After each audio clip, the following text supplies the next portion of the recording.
Hi, I'm Tricia, an organic gardener. I grow organically for a healthy and safe food supply, for a clean and sustainable environment, for an enjoyable and rewarding experience. Most gardeners compare NPK numbers diligently to make sure that their plants get the right nutrients, but that's only half the story. Plants need at least 16 different elements for proper growth. The first 3 elements your plants need are carbon, hydrogen, and oxygen. Plants get these 3 from the air and water. The next 6 are called the macronutrients. The primary macronutrients are nitrogen for vegetative growth, phosphorus for root and flower development, and potassium for vigor. For more information on these macronutrients, check out our How to Fertilize Organically video. And there are lesser talked about macronutrients that are important: sulfur, magnesium, and calcium. Calcium is an important element to build strong cell walls.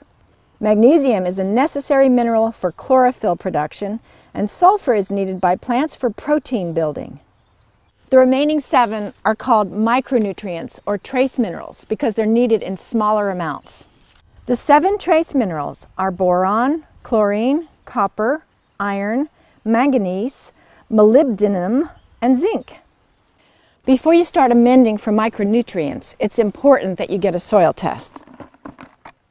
The uptake of micronutrients is affected by pH and the presence of other elements. For example, you might have plenty of calcium in your soil, but if you have too much magnesium, the calcium that you have may not be available to your plants. Let's talk about what the secondary macronutrients and the trace minerals do and organic sources available. If your soil is lacking in calcium, some great amendments include limestone, gypsum, oyster shell, and calcium 25. One of the problems that a lack of calcium can cause is blossom end rot in tomatoes.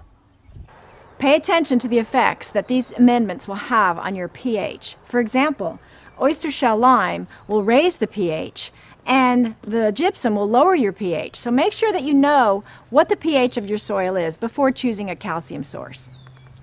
For a magnesium boost, use K-Mag, dolomite, and azomite. Magnesium is often found with calcium, like in dolomite, or with potassium, like in K-Mag. The older leaves of plants that need magnesium will turn yellow from edges of the leaf in. Careful, because there are other deficiencies and viruses that look similar. Straight sulfur can be added using the EB Stone or the Tiger Organic products, or it can piggyback with other nutrients like it does with this iron sulfate or gypsum. When sulfur is low, the young leaves of a plant will turn yellow. Sometimes the leaves will be small and stunted looking as well.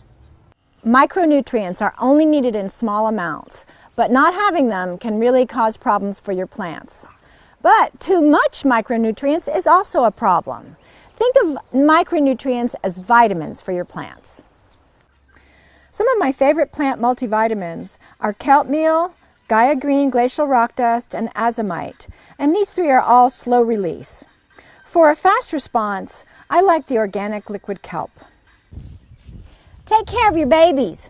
Give them all the nutrition that they need, and grow organic for life.